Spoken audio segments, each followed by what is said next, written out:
안녕하세요, 여러분. Welcome to Opa Waldo Korean class. How are you today, everyone? I hope so that you are doing great. You are doing good in your house, in your perspective work, in your comfort zone. Sana po ay tuloy-tuloy lang po ang ang buhay, no, lalo na sa mga nag-aaral ng Korean. Just continue what you have been started at patuloy-tuloy lang hanggang sa marating nyo yung goal niyo na marunong na kayo mag-Korean, no? It's not all about a purpose of going here in Korea, but somehow gusto nyong matutunan ang paano magsalita ng Korean, paano intindi, paano sumulat in a paragraph, then it is a perfect time for you to keep on watching my YouTube channel. And also this video is all about grammars, it's all about the sentence construction and how to understand in every inch of the sentences or the paragraph. Okay? So here we go. So samahan niyo ako ngayon in our another a new discussion for everybody na gustong matutunan ang Korean. Okay? So here we go. How to use moth, a Korean grammar, no? How to use moth as a Korean grammar, no? Yung moth, guys, no? Let me share some examples, no? Yung moth natin is meaning niyan is cannot, no? Cannot, no? Unable to do something or cannot to do something, no? So, yung pattern nun is moth plus verb. So, yung verb is regardless if it is presently, or past tense, or happened already, or in the future, no? Depende po how or when it is being used, no? Depende po sa verb. Basta moth, ano po yan, no? Idugtong po natin sa verb only, no? The verb only, no? So, yun yung pattern niya. Tandaan nyo yan. So, for example, halimbawa, kayo, no? So, idugtong nyo lang si mot kayo, no? Mo kayo, no? Cannot go. For example, meet, no? Manada to meet. So, mot manayo, no? For example, cannot eat, no? Mot mogoyo, no? So, cannot see or cannot see, mot bayo, no? Cannot write, mot soyo. Then cannot dance, mot chumchoheyo. Okay? Cannot exercise, undong hada exercise, mot undong heyo. No, kung past tense halimbawa ng past tense is ponida, to send, no? So mot ponisoyo, no? Mot ponesoyo, no? Past tense, just put double s or add double s sa ilalim, no? So ponisoyo plus soyo, no? So how to use the mot in Korean grammar? So take a look for this example, no? As we know that mot is unable to do something or cannot, no? So yung mot po, guys, is usually gagamitin po natin yan na meaning yan is to cannot to do something or actions, no? Unable to, no? Tandaan nyo yan. So sa part ng examination nyo or examination ng EPS topic or the topic or the KIP, so yung mot makikita natin yan sa dulo or before of the verb, no? As always, sila po yung magkakadugtong. The verb, the mood plus the verb. To make negative form of that verb or that action, dikitan po natin ng mood before, no? So take a look for this. So dito, a conversation between simple line conversation, no? Okay? So 내일 같이 영화를 보러 갈까요? No? Na-discuss na po natin yung arkayo form, no? The rokada or rokalkayo, no? The arkayo form is, meaning nito is shall, no? Or shall we watch, no? Puda. So it is our verb stem, no? Verb stem of puda plus roka or rokalkayo, no? Ito ang verb stem natin ng watch, no? O manonood, no? In short, manonood or tumingin, to see, no? So, ano pong panonoodin nila? Yongwa. Yongwa is what? Yongwa is movie, no? So, meaning, yung movie, papanoorin nila, shall we watch a movie? Kachi, kachi is what? Together, no? Together, no? Together. And neil is tomorrow. Okay? Shall we watch a movie together by tomorrow? So, ganun po yung ano doon, no? Gusto mo ba manood tayo ng gusto mo manood tayo ng pelikula? Sabay tayo bukas. So, ganun po. So, yung sagot dito is mianyo. Mianyo is a very common say sorry when you deny or you made a mistake here in Korea. It for elders or very honorific, you're going to use that 취송하다, 취송하다, 취송해요, 취송합니다, no. But here, 미안해요 is also a polite way, no. 미안합니다, 미안해요, 미안해. So very casual. I'm sorry. 미안해, 미안해. Okay. So 미안해요. So 미안해요. 내일. So tomorrow. 내일. Sorry. Okay. 내일. What do you mean by 가족? 가족 is family. So 가족. Your family, no? 가족이 몇 명입니까? No, how many family members in your family? Sabihin mo, you are a 5 member in the family, 5 members. So sabihin mo, 저는 or 나는 5명입니다. No, 5명 있습니다. No, we are 5 members in the family. 가족. Then, what do you mean by 모임? No, 모임 is a gathering. Okay? 있어요. 있어요 is a verb.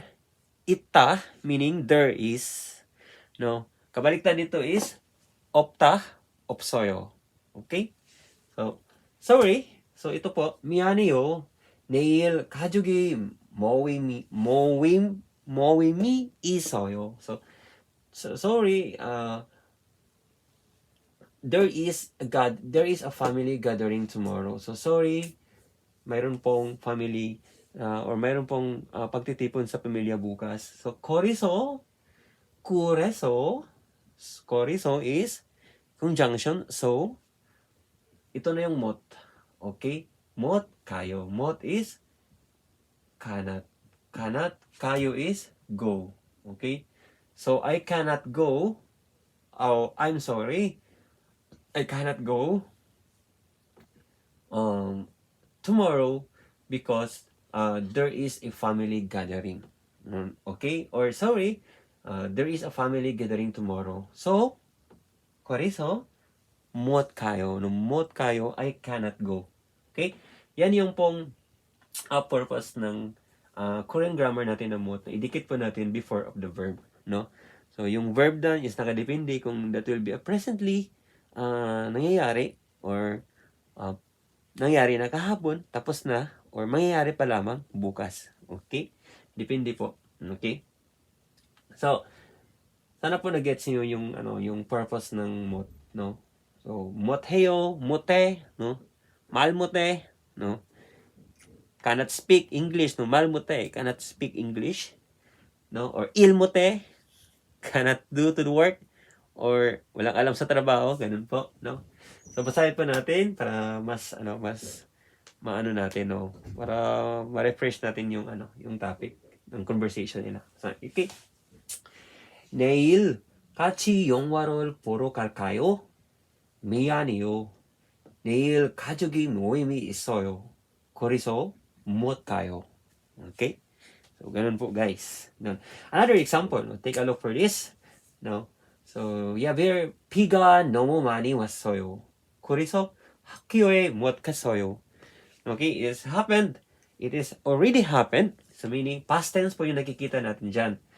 Why? Paano natin malalaman na past tense? Meron natin nakikita na double S sa ibaba.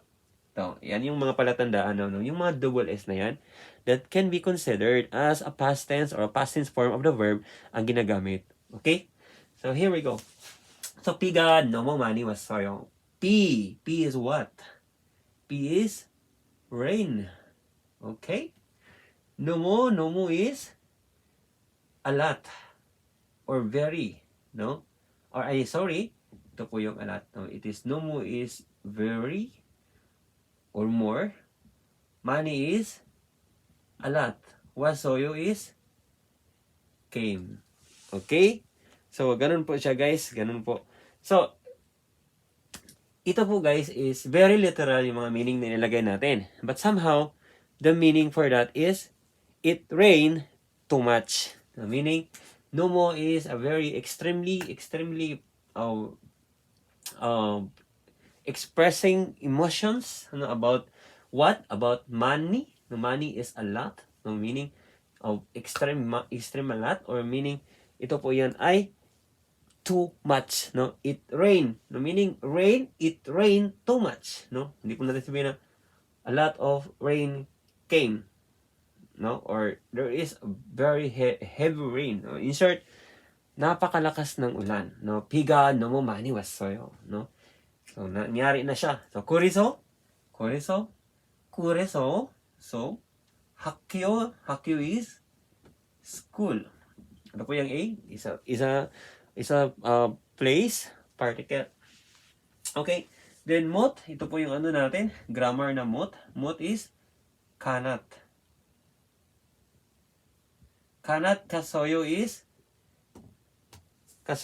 what? Kasoyo is go. Or it is a past tense, went. No, okay? So, according dito, guys, kasi nangyayari na to, sinabi dito, na it rains. No, it is a heavy rain. No, it rained too much. No, it rained too much. No, so I cannot went to school, or I cannot go to school. No, I cannot go to school. So, ganun po, guys, no? So, yung mood natin, ilalagay po natin regardless if it is presently happen or in the past or in the future. Basta yung mood na ilagay dyan before of that verb, meaning, nagiging negative po yung meaning ng isang verb. No? Ginawa niyang negative. In short, a negative form. Hindi siya katulad naman sa ano, iba naman yung gamit ng an, which is not. No? Ito is cannot. No? Ginawa niyang paralyzed o ginawa niyang unable to move yung isang action. Okay? So, ganun po. Another example. TV television이 없어요. 그래서 그 프로그램을 프로그램을 못 봐요. Meaning by chip is house. Okay, that is house. Television is or TV in the house, no? Televisioni. Okay. E is a subject marker. So, ito po yung A is a location particle. Okay?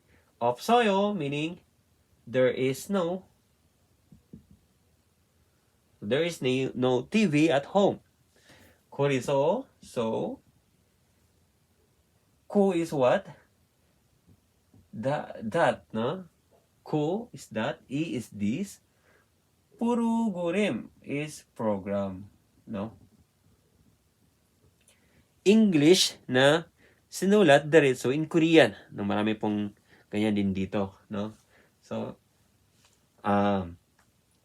minsan guys, sa examination natin or sa mga exam, IPS topic, nakikita natin na yung English ay niromanize or sinasulat ka nila diretso in Korean. Huwag po na tayong kabahan or malito, no? Just focus and stay in your mind, no? Keep in mind always, present of mind, no? Presently, dapat aktibo po yung utak natin para just in case may basa tayong ganyan, huwag nating pahirapan yung sarili natin. You just direct, no? Direct to catch this word na ginagamit nila, no? Puro go rim, no? Puro go rimol, no? Ul is our object particle. No? Mot is cannot. cannot. Bayo or puayo is watch. So meaning, sabi niya dito, there is no TV in the house. So, I cannot watch that program. Okay? So, ganun po guys. Ganun lang po kasimple yung purpose ng MOT. So, sana po, wag niyong makalimutan, wag niyong i-escape itong explanation about MOT para just somehow, no, you can easily recognize or understand what will be the thoughts all about that questions, no, on that particular Korean questions or examination na encounter nyo or i-encounter nyo pa, no? Okay? You just stay in your mind, you just focus with what you have been learned. Okay? So, good luck and sana po makakatulong po to sa inyo a sort of just your review or your reference, other reference, me as using me your reference for your learning experience. Okay? So, keep on watching my YouTube channel and sana po wag niyong escape yung video para po makuha niyo yung full na content or the thought of my discussion at this time. Okay? So, annyeong!